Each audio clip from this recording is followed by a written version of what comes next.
Again, hope you can hear me okay, right? You're fine. Thank you. Perfect. Okay. Again, it's an honor and a pleasure to talk to you about this.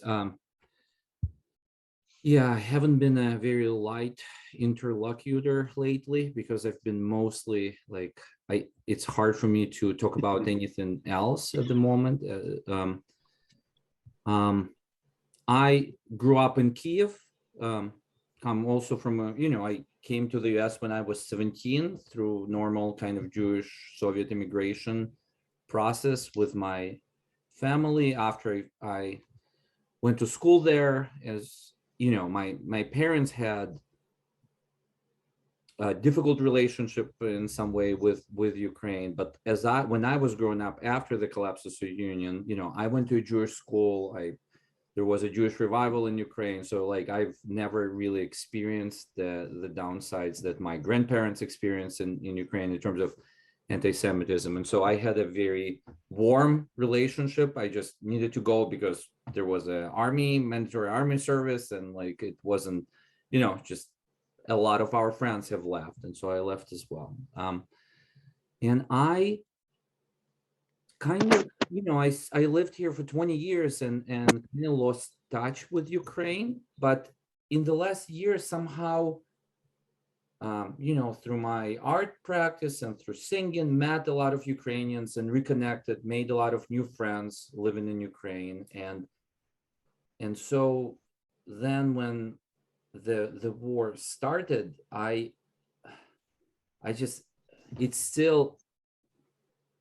it's impossible to process. One more thing, my grandparents lived in Moscow. I would travel back and forth all my childhood. So just this whole collapse of this universe is just, it was very hard to take initially, right? And I was worried about my friends who started fleeing, and I started losing contact with them. Fortunately, they're all okay. Just there was people had to leave Kiev, and I live in Chicago, and the news that you were getting were like about the streets that so it's kind of I know if it just kind of just describes your neighborhood and where the different cans and tanks are. So at first couple of days I didn't know what to do. So I want to just give you an idea of how it started, because again, it's kind of because I think it will help explain what we do. So just bear with me through this kind of initial story of how it started. So my friend, a close friend that I've known for 20 years, we went to college together. He had a complex situation. We had a surrogate motherhood arrangement in Kiev. So he was waiting for his babies to arrive. They couldn't conceive for many years. So finally, when they were so close, the war started, and the surrogate mother gave birth, if you believe it, to preemie twins, like just out of stress under bombing in Kiev. And all the supply lines were cut, and the hospital started running out of food. I mean, I know it sounds like just like a heavy like movie, but that's like we were just trying to find somebody who would somehow find baby food in Kiev to deliver it to this hospital, because they were 2 months early. So a normal baby formula just didn't work, and the natal facility didn't have enough food for preemie. So I called my school friends. They tried to find somebody, and then I posted on social media, and then a woman just showed up in the comments section of my Facebook page. You can scroll and just see it in my on my personal page, and she just said, I will go. And apparently this like beautiful 40-year-old mother just took off and started driving, and she starts leaving me voice memos. And the first memo was, okay, I'm gonna get to this pharmacy. You said that there would be some baby food there, so I'm gonna check it out. She goes there, and then the next voice memo is like she's cursing that the Russians have just shelled that area and the pharmacy is closed. And instead of turning around going home, she actually said, okay, I'm gonna try another pharmacy, right? Like just, and I realized her 16-year-old daughter is in Kiev at this moment, right? She's just at home with it's I don't know, it's just hard to wrap your mind around like her driving around like that in that environment, right, with her daughter at home. Like, I would think that I would probably just go home, right, to just kind of protect my family. Some anyway, so after that situation was resolved, another person actually delivered the baby food. And when that situation resolved, I talked to her, to this woman, and she appeared to be a realtor. I work in the real estate industry myself, right? And and I asked her what she was going to do, and she said, "My place is here. I decided that this time I'm not going to leave the city. I'm just gonna help people out." And then like half an hour later, I called her and said, like, okay, I'm gonna send you $1,000, right? I kind of total I committed about 40,000 of my own money to this, but like initially I sent her $1,000, just use that to do things. And she started, Kyiv is a 4 million city, so there were hundreds of just, for example, older people recovering after stroke or after surgery, and their kids just had, a lot of them had to just take off. Some panicked and forgot that they had like an, relative. So like the volunteers that stayed uh, took upon that as a mission initially. So I started giving her money, like sending her a couple thousand a day, and she immediately, like, there was something that rose up in the population where people, so this particular woman, like, she was by herself. In 2 days she had 6 people working with her. By the end of the week she had like 70 people working with her. This is the early days when like there was a surge of people who were ready to help, all came together and just started looking for people trapped in their homes, immobile, kind of knocking on doors, figuring out where there were people that needed help. And it all came from this very direct interaction, right? It's not like I paid anybody or said that I would give money. She actually started with her delivering food for these babies for no reason other than to help. So I thought, okay, like, I trust this person. She's on the ground doing this help, right? And then there were other stories, and there are just so many of them. I'll tell another one separately, which happened the same day. There's just an enormous intensity of events there. Then I learned about an orphanage trying to evacuate from Kherson through, again, a friend of mine in Chicago, like a completely separate story.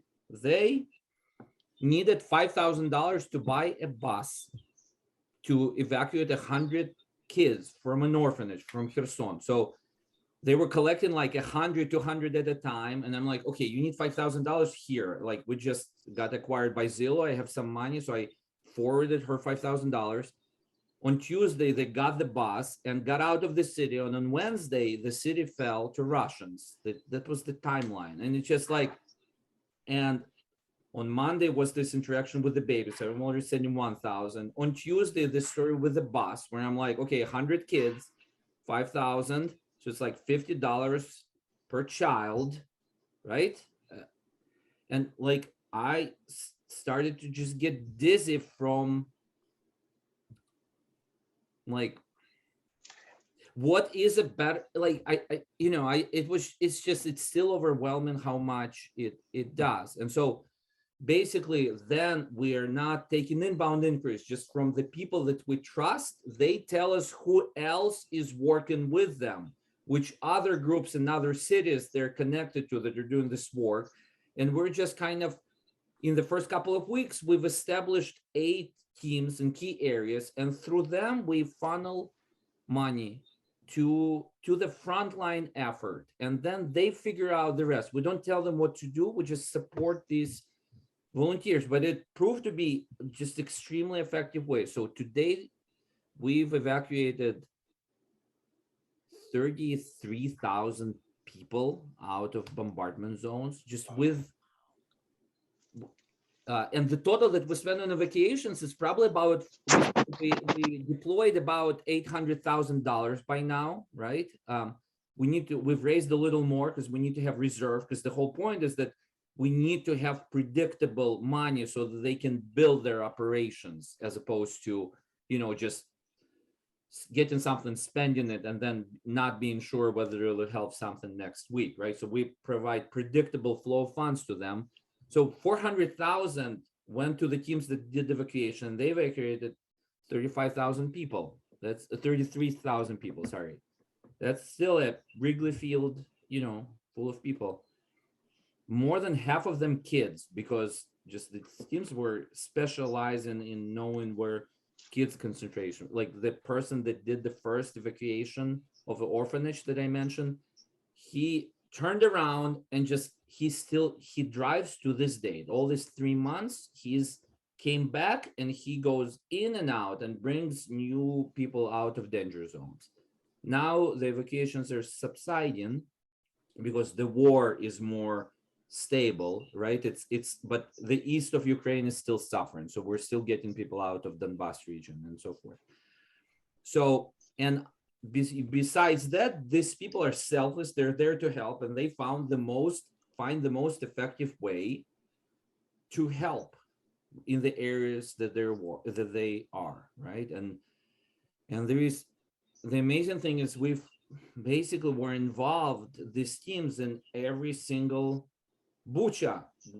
The teams that we sponsor in Kyiv, including the person that got the baby food, she brought the first trucks of food to Bucha because she was active. She was feeding demining squads ahead, because like the army was running out of food the first week. So when they were going to demine Bucha, which is just it's a suburb, it's like Naperville to Chicago, it's just not that far from Kyiv. Those demining squads told her when they were done with the streets, and she drove in because she knew first that they were open, and she came in, and they know what to do because they brought in bread and pasta the first day, and then the others followed suit. But the next day, the basic kind of durable goods, durable food products need was closed the next day. They no longer really needed that because there was a surge. This volunteer group, the independent citizen volunteers, are just very effective at doing this. And so they surge immediately, and within a day or two, they resolve a problem at the level of a small city. And so if you were still loading bread into a train in Warsaw to deliver like within 3 or 4 days of liberation, you're kind of late. That's not what's needed. And that's what I think we need to take advantage of the fact that the banking system did not collapse. It's working. The internet is still working, and we use it to just, the credit card payment system is still working. So we use this to just funnel money to the very front line of the humanitarian aid effort. So I hope that in our Q&A session, I'll get to show you some pictures, maybe to more specific questions that you might have. But to summarize, again, this is a trust-based system, right? And in Chicago, I'm using the fact that I'm embedded in the community. You can look at my LinkedIn, my company profile. My kids go to Lincoln School in Evanston.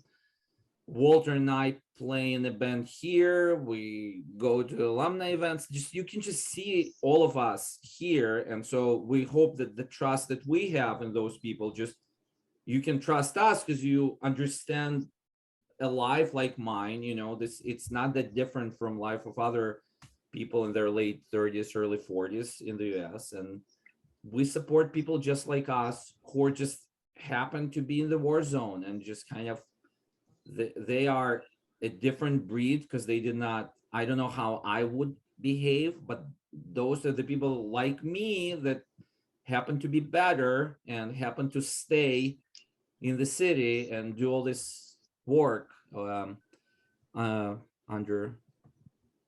fire. So the situation is complicated. The war keeps changing. So there's a lot of details and stages and evolutionary steps that we had to go through. and I'm happy to talk about this. I just wanted to just again reiterate that this is a trust-based system with a grassroots fundraising here, and that again, I like 33,000 evacuations. That's a lot, and it's only probably half to 1/3 of the total effort that they apply, because the rest is food security, evacuations, supporting refugee centers, because there are small cities that house now 15,000 refugees, and they need to be fed as well. And okay, and for this, we send right now about $70,000 to $100,000 a week. That's kind of the range that we're sending. It's a lot, but first, my biggest fear is that this will slow down, obviously, because it's no longer the top news item on news sites, but there are still refugees that want to eat. So that's kind of what creates this enormous stress, because we feel like we're tied to this by the neck, because like, how do you stop supporting these people, right? And so that's a stressful item, but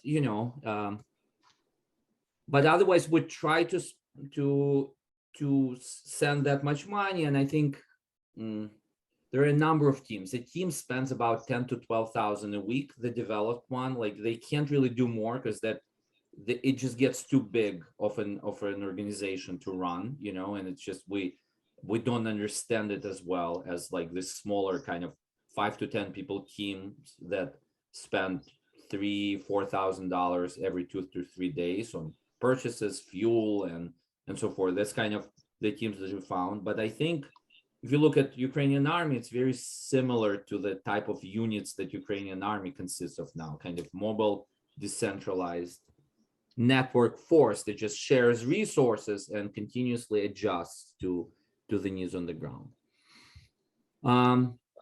Yeah, and otherwise, as Walter managed on the US side, we just make sure that we have transparency, reporting, incorporate as nonprofit, has a fiscal sponsor with Arc of St. Louis, which is just a major nonprofit that understood our mission and kind of provided a stamp of approval, willing to just pass the funds to us if like it's a larger, or if a tax deduction is important. Yep, and otherwise I have a ton of material. I always end up saying more than I should, just because it's just, again, and I'm on calls with the teams. I wake up at 5, and like the first 3-4 hours, we just talk to them, because it's important to them to know that someone far away supports them, that it's not a Ukraine only problem, so it's really healing for them to know that there are people in the US that care, that we collect from thousands of people and send it to them, and they can rely on it. That's what keeps them going, makes them kind of want to also organize and make sure that they are transparent, right? That they spend rationally, that they act as responsible leaders on the ground. So Daniel, I think the majority of people probably have seen some of the clips. It's either an NPR or one of the clips with the realtor. They're incredibly moving. If you haven't seen them, it's in the email that Al and I sent out. And I'm wondering if we have 15 minutes left. I wonder if there are questions you have, reactions, etc. If you will just let us know and unmute yourselves.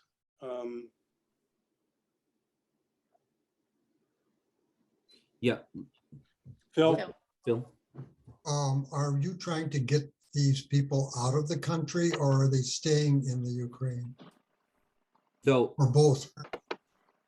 The people that we help, we concentrate on helping volunteers, right? We do not encourage them to stay, but the people that we support are people that are doing volunteer work. So all of these people, it's a special type, right, that just kind of came together and decided to stay and be part of this effort. So it's very unlikely. These are very dedicated people. This is like, this like World War style heroism. They're not gonna, I'm not sure what you can do to them to make them stop at this point, right? But the people that they help, 33,000 people that got evacuated, they are part of this giant exodus from Ukraine, right? There's a giant 10 million person displacement, right? And people just go either to the Western Ukraine, to Europe, the US, and so forth. So the volunteers are staying put and helping, but people that they help are moving further. But we just help them get out of bombardment zones to the safety of central region. And then it's not our focus to keep them going beyond that. It's just, we need to be effective and focus on our part of the situation. Yeah. Dale? Daniel, your presentation has been so powerful, and I know I speak for all of us. Getting your really firsthand assessment of what's happening there, it's horrific, and it's almost incomprehensible. And yet, you are the epitome of the saying, never underestimate the power of one person doing good deeds. Yeah. And that's what you and your group have done. And just thank you for sharing that with us. Thank you. Thank you for saying that. I just want to respond that when I was by myself, I was able to raise only, 20,000. The key was that my experience as a manager in US kind of corporate structures, just running distributed teams, really helped here as we came together as a group, because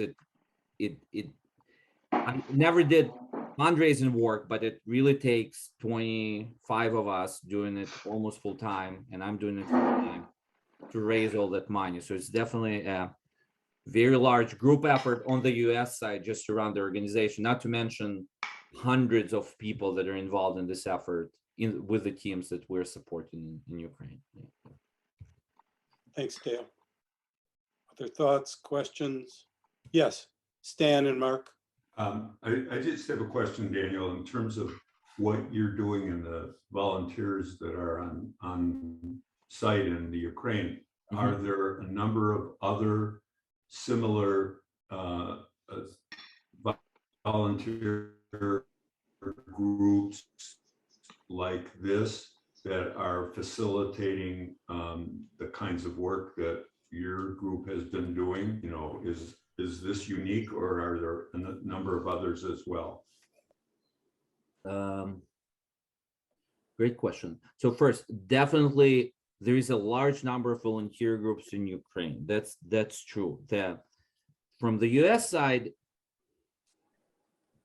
it's just very difficult to right now, when things are so complex, it's just very difficult to know the difference between an efficient group and a group that is less efficient, because they will all tell you how great they are, right? It just, we have this unique benefit of just connecting with people that were doing this under completely impossible situation, and then growing this network around their connections and the people that they felt were efficient.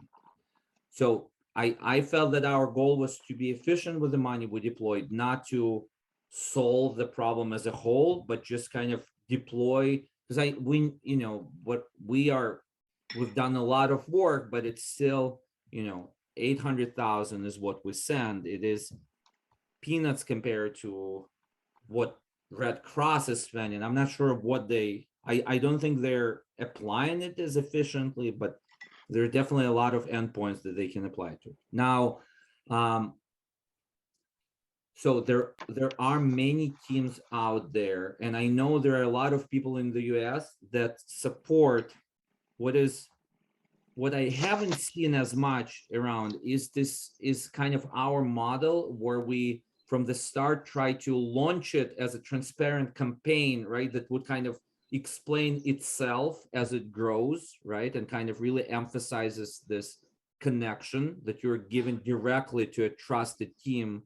And we're explaining that part. A lot of people try to fundraise among their friends to support a specific volunteer, and after 2 months you kind of run out of goodwill, right? Everybody just ends up donating what they can, whereas I don't know what's our limit, but I keep finding good people that are willing to help.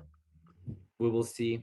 I don't know the future on that front, but that's kind of my view. I'm not aware of anybody running an identical campaign, although early on I traveled to, I'm trying to explain to people that it is a model that can be replicated. It doesn't have to be me doing this.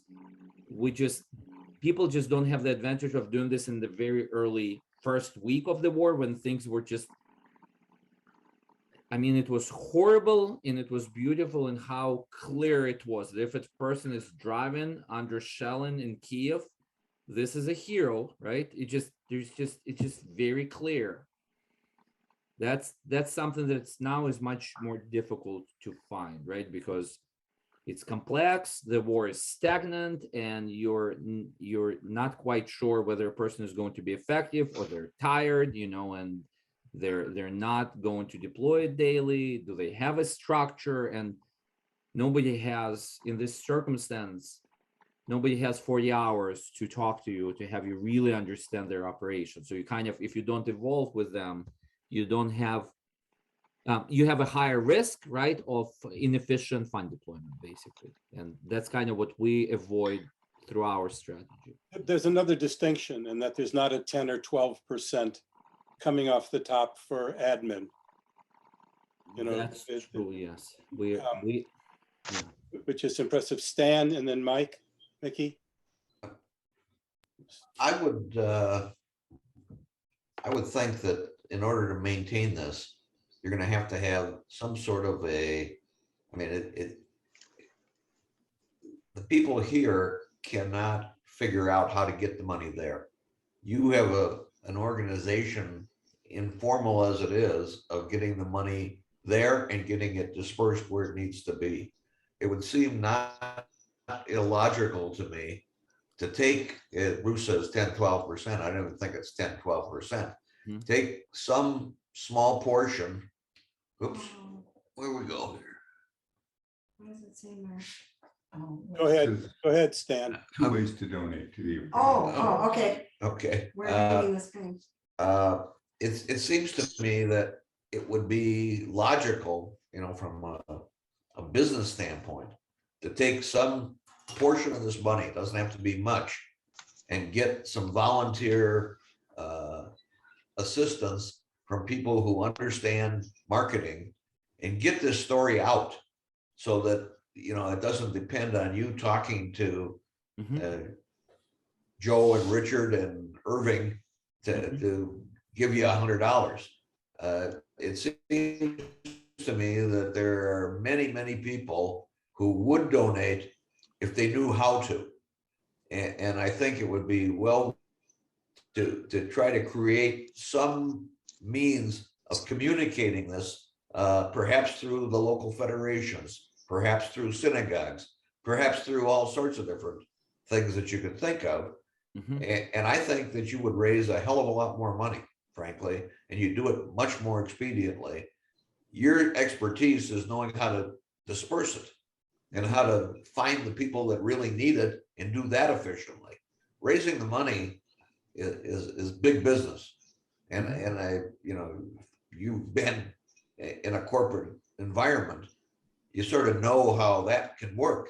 And if you do it correctly, you could probably raise an awful lot of money a lot faster. And then you got something to perpetuate it. Mike, Mickey. I have 2 questions, Daniel. First of all, is this effort targeted primarily at Jewish volunteers and Jews who are in distress in Ukraine? Yeah, so the answer is no. It's like it's just the people that we've connected with. The US side of the org happens to be Jewish, as a lot of Russian speaking immigration. But the people that we connect to, it's driven by circumstance. So people that we work with are not Jewish, I don't think. Okay, the second question is, with the focus of the war shifting to the east, have you been able to establish the network in Donbass as well as you were able to do it in Kiev? The answer is yes. So first of all, there are teams from the start. We've evacuated thousands of people from Lysychansk, Severodonetsk, because the mobile teams that evacuate and bring aid, they continue to travel. They reorient their buses. And so right now, the evacuations over the last couple of weeks, about 6,000 to 7,000 were all coming from Donbass, for example. And we are helping right now. There's a push in Kharkov because some areas of Kharkov got liberated. So we need to saturate that region with aid. We're not the only ones doing this, but definitely that's an area where we need to push. Otherwise, the team continue to move to the Severodonetsk. It's just you cannot establish an operation there now because of, it's a war zone. It's a continuous kind of shelling situation. So, but people know the time. So the only thing that we do is that all the teams, and we don't tell them what to do. They just know where the need is, and they're sending in trucks that come in, unload, get the people that are willing to get out and drive out. And that's and that happens daily right now. So we have been able to establish, the network of volunteers constantly pivots towards the area of greatest need. That's kind of a nice property of this structure, that they are seeking out the most effective places to apply aid. They're not looking for a sustained process in the same spot. They're continuously reorienting to address the biggest need. Where are they going? So there are, it's too far from Poland.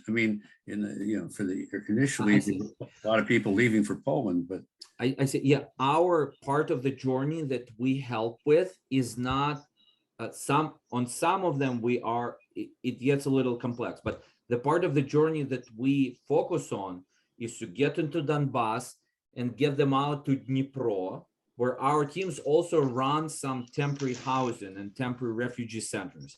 They stay there for a couple of days and then they figure it out. They either rent or stay somewhere within Dnipro region, go to their relatives in the west, or move west. That's not our part of this journey, right? We just get them out of the danger zone and get them to central Ukraine and provide temporary refugee housing. That's kind of what the teams do. Again, not me personally, the teams we support. That's what they do. Yeah. Thank you. Just a part. Yeah, go ahead, Bob, and then I want to wrap up, please. Sure. I commend you for the work that you do and the network that you put together. I mean, it's an incredible story. The dilemma I see is that what Stan said is absolutely true. In order to get this to grow and continue to grow, you need some other organization help. But therein lies the dilemma, because the beauty of what your organization is doing is spontaneity. And the more top heavy you are, the less spontaneous you can become. And I'm not quite sure how you resolve that conflict. It is it is. We are right now, we're able to meet the needs and have some reserve to kind of keep going. But I agree that there is a strategic challenge in front of us, because we're able to trust the volunteers because of our story and direct to it, but it's sometimes not good enough for a larger org that needs to stay within the 501c3 approved range. They need detailed instructions that kind of rules out the volunteers that sleep 4 hours a day, and just kind of have to make 3-day trips, and kind of, we know that they're doing the right work, but it's just the quality of reporting, we're able to be more lax on this, right? We're able to just understand how much they spend, make sure that it's in line with what's spent on the trip of this distance, and be okay that they're going through their money at a normal pace, right? With the documentation, but it might not be good enough for an established larger org that needs to, maintain very clean itemized records. We're a grant given organization, so all of it is a grant. So we've thought about this, but we just haven't had a chance in our evolution to reorient to make sure to access more funds. But as our current strategy dies down, we will need to look for new sources of funds. And even before that, the war just only now the war started, stopped being, the front line stopped moving only 2 weeks ago, and we weren't sure that it's permanent, but now it feels like it's stabilizing. And that's when we are reorienting our efforts to, we will need to evolve again. So I'm tracking it to the best of my kind of corporate management abilities, but yep, it is an evolving process. I can't lie, it is a new area for me. I haven't run war effort support nonprofits before. It's You've done a great job so far. Yeah, I have 3 thoughts for you in closing. One is I would ask people to really consider reaching into their pockets and doing what they can or will do. I think there's immediate needs, and I'm in no way rejecting, Stan, what you are saying.